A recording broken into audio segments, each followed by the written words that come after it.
मांगलिक दोष, काल सर्प दोष, शनि की साढ़े सती, शनि की ढैया, क्या यही है ज्योतिष की कहानी? सपने तो संजोए थे मन चाहे जीवन साथी के, लेकिन क्या ग्रह इजाजत देंगे? मंगल दोष को राहु ग्रह और शनि ग्रह किसी कीमत पर काट नहीं सकते हैं। क्या होते हैं उपाय और क्या ये परमात्मा के लिखे विधान को बदल सकते हैं? उपाय यदि दिल से किए जाएं तो परमेश्वर के हृदय में भी परिवर्तन कर सकते हैं। मुकद्दर साथ दे तो मेहनत रंग लाती है।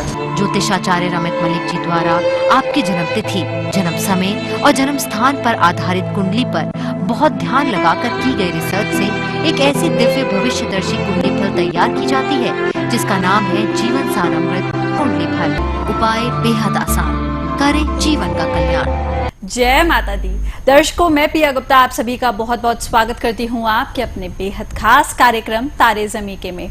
दर्शकों, आप सभी जानते हैं कि लगातार पिछले कई एपिसोड से हम आपके प्रोफेशनल लाइफ में अच्छे समय के बारे में चर्चा करते आ रहे हैं और आज भी इसी चर्चा को आगे बढ़ाएंगे। आज हम बात करेंगे मीन लगन और मीन राशि वाले जातकों के बारे में कि उनकी प्रोफेशनल लाइफ में अच्छा समय कब आएगा, और यही सारी जानकारी आज हमें फिर से मिलेगी ज्योतिषाचार्य रमित मलिक जी से। करते हैं आचार्य जी का स्वागत। आचार्य जी, जय माता दी। आचार्य जी, हम सभी जानते हैं कि ग्रहों का प्रभाव हर जगह होता है, तो क्या प्रोफेशनल लाइफ में, जैसे कि आपने इतनी सारी राशियों के बारे में हमें बता दिया है, आप क्या कहते हैं कि मीन लगन और मीन राशि वाले जातकों की कुंडली क्या कहती है, किस प्रकार से उनके जीवन में अच्छा समय आने की संभावना है? देखिए, मीन लगन और मीन राशि के जो लोग हैं उन्होंने बहुत लंबे समय से बहुत परेशानियां जीवन की झेली हैं। शनि की ढैया का प्रभाव उनकी जन्म पत्रिका के लिए लगभग सितंबर 2011 से बनना शुरू हुआ था और इस 4 नवंबर 2014 तक उसका पूर्ण तौर पर असर रहना है। और यहाँ तक कि उनके अष्टम भाव से शनि और राहु का एकत्रित गोचर का जो प्रभाव लगभग पिछले 1.5-2 साल से चल रहा था, वो 20-22 जुलाई को जो खत्म होने का है, उसमें अब ये वक्त तो कम से कम पक्का रहा कि उनके घर में जो पारिवारिक रिश्तेदारियों में किसी तरह से किसी की मृत्यु तुल्य कष्ट की संभावनाओं का दौर था, वो 27 जुलाई के बाद काफी आसार कम हो जाएंगे और 4 नवंबर 2014 के बाद की सिचुएशन में काफी रिलैक्सेशन होने की संभावना उनके लिए संभव रहेगी। और दूसरी बात, जो गायनिकोलॉजिस्ट प्रॉब्लम्स लेडीज के लिए खास तौर पर जिनका मीन लगन या मीन राशि, और खास तौर पर ऐसे लोगों के लिए जिनके लिए खास तौर पर किसी ना किसी तरह से मेल्स के लिए एकदम कोई ना कोई षड्यंत्र में फंसना या किसी प्रकार से कोई बहुत बड़ा आरोप लगना या किसी प्रकार से दूसरों के द्वारा उनको किसी तरह से पीड़ित किए जाने की जो संभावना थी, अब उसमें से भी उनके निकलने का, उबरने का वक्त आ गया है।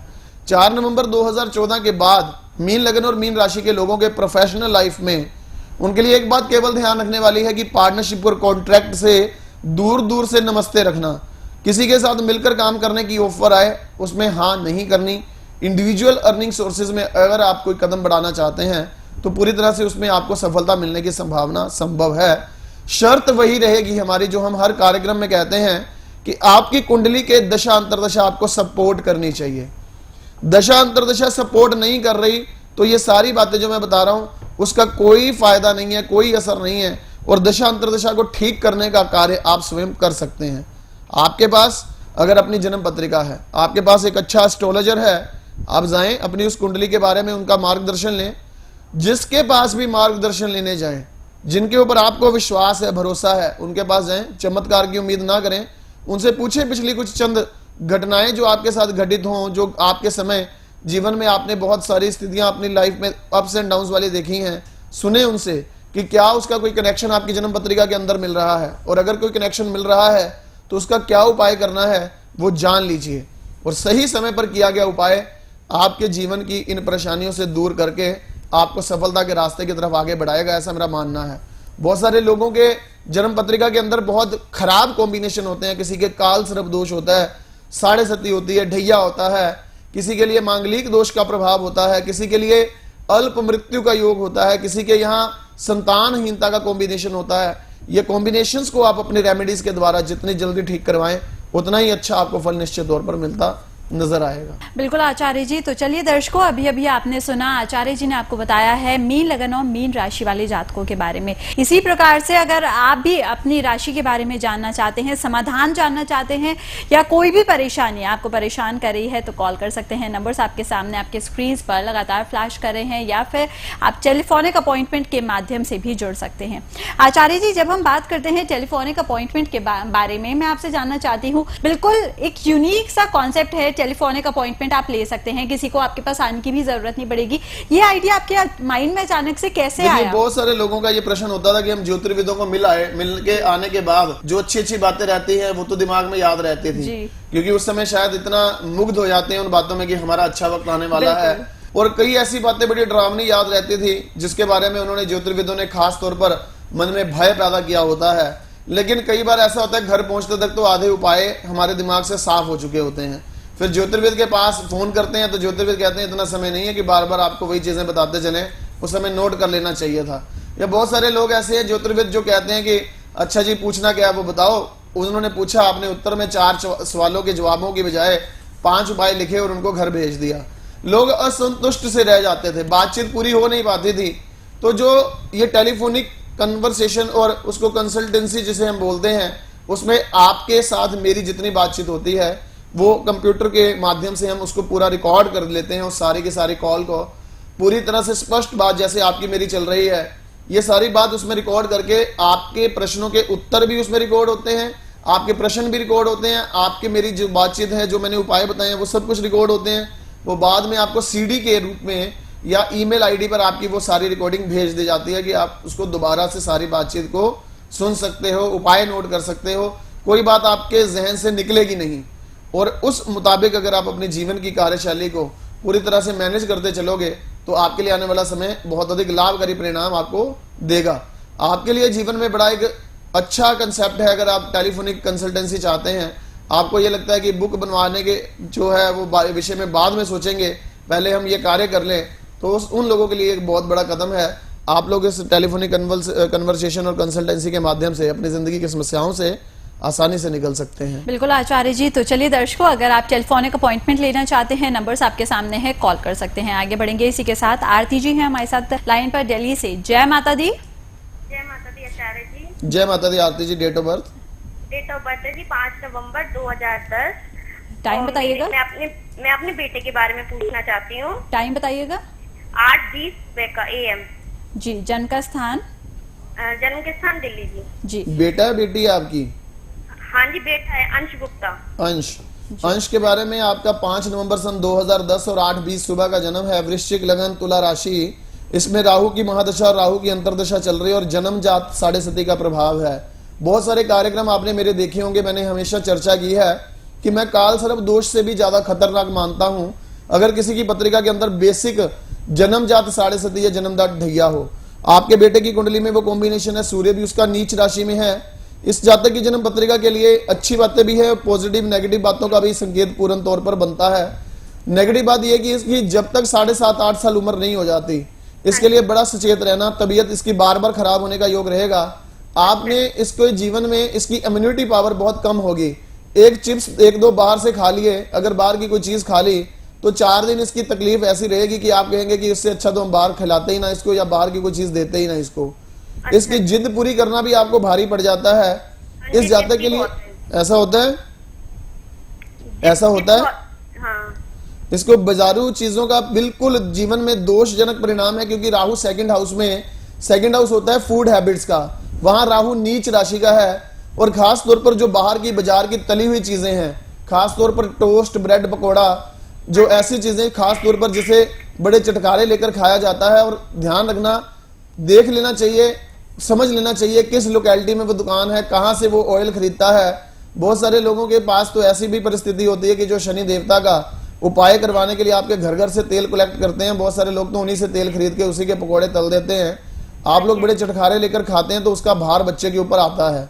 इसलिए थोड़ा सा सचेत रहें। अच्छी दुकान जो पूर्ण तौर पर फ्रेश ऑयल खरीदता हो, वहां से ये चीजें खरीदनी वो अलग बात है।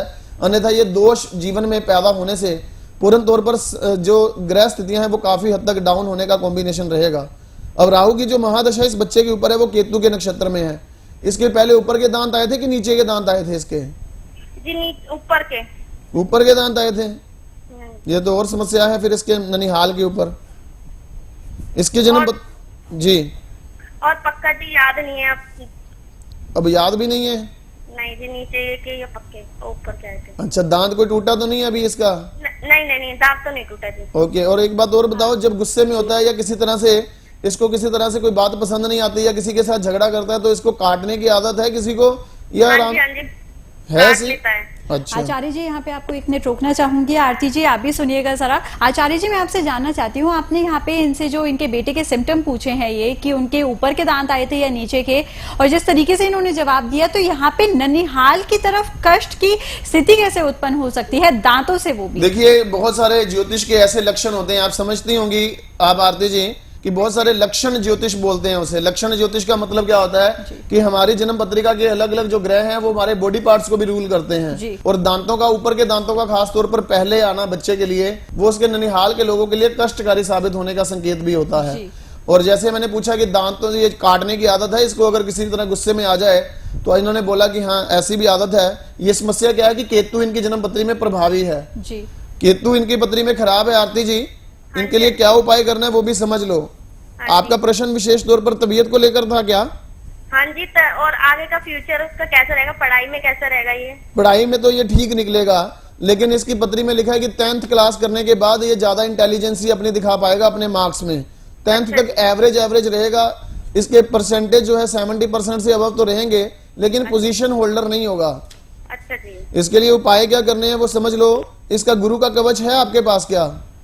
गुरु का कवच? हाँ नहीं जी। इसके लिए ना एक गुरु का कवच बनवाओ, गोल्ड या गोल्ड प्लेटेड, 9 खाने उसके आगे बने होंगे और ओम श्री गुरुवे नमः मंत्र से उसका अभिमंत्रित हुआ होगा। वो या तो गले में इसके डालना या अपने घर में पूजा स्थान पे रख के उसकी पूजा करवाओ। और दूसरा, इसका जूठा खाना जो है वो आवारा कुत्तों को 43 दिन लगातार डालो, 43 डेज, ठीक है। और शनि की जो 7.5 इसके लिए काली माता के मंदिर में 7 शनिवार, हर जन्मदिन से दूसरे जन्मदिन के बीच में 7 शनिवार इसको पानी वाला नारियल जो माता को भेंट चढ़ती है वो जरूर चढ़ाना चाहिए, सिर से छूकर, पीछे मुड़कर नहीं देखना। ये 3 उपाय शुरू करवाओ। इसकी जीवन सार नहीं बनी क्या? हाँ नहीं, वो तो बन गई थी। जीवन सार बनवाई हुई है मेरे से? नहीं जी, आपसे नहीं बनवाई। अच्छा, जिन महानुभाव से बनवाई है उसमें सारी बातें लिख रखी हैं कि क्या क्या होने वाला है इसके साथ? हाँ जी, वो लिख तो रखा है, मगर वो पंडित का मतलब बात समझ में नहीं आती ना तो ज्यादा, इसलिए नहीं समझ में आई। हाँ, वो बातें यही तो हमें लोगों ने बताया कि हमें तो लिखा हुआ उसमें समझ ही नहीं आता। कहीं की ईंट कहीं का रोड़ा, भानुमति का कुंभा जोड़ा, कुछ कहानी समझ नहीं आती कि क्या कहना चाहते हैं। कभी कुछ हो जाता है, 4 साल के बच्चे को लिख देते हैं कि ससुराल से इस समय में सोना गिफ्ट मत लेना। ये पता नहीं कि उसकी उम्र बेचारे की 4 साल है। ऐसा ही है ना? हाँ जी, हाँ जी, 4 साल है। हाँ, तो ऐसे ऐसे उपाय उसमें लिख देते हैं जो 25 साल के व्यक्ति के लिए होना चाहिए। इसका मतलब कंप्यूटराइज्ड हॉरोस्कोप निकाल कर दे रहे हैं। तो उन किताब को करो साइड पर और जीवन सार, अमृत, कुंडली फल या भविष्य फल बनवाओ इसका, उसके उपाय टाइम टू टाइम करते चलो, ठीक है?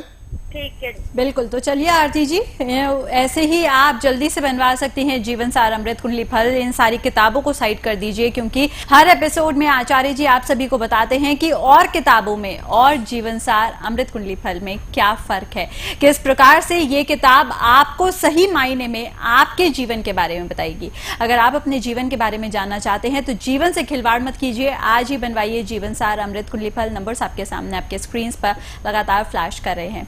इन्हीं सारी बातों के साथ आप सभी से आप चाहेंगे इजाजत जाने से पहले आचार्य जी बहुत बहुत शुक्रिया करना चाहूंगी आपका। जय माता दी। ये जीवन सार पुस्तक, ये पुस्तक नहीं, ये मेरा साथी है। इसने मुझे आने वाली सभी कठिनाइयों को पहले से ही सूचित कर दिया और उसके सरल उपाय इसमें से मुझे मिलते हैं, जिसके वजह से आज मैं हर कसौटी में सफल हो पाया हूँ।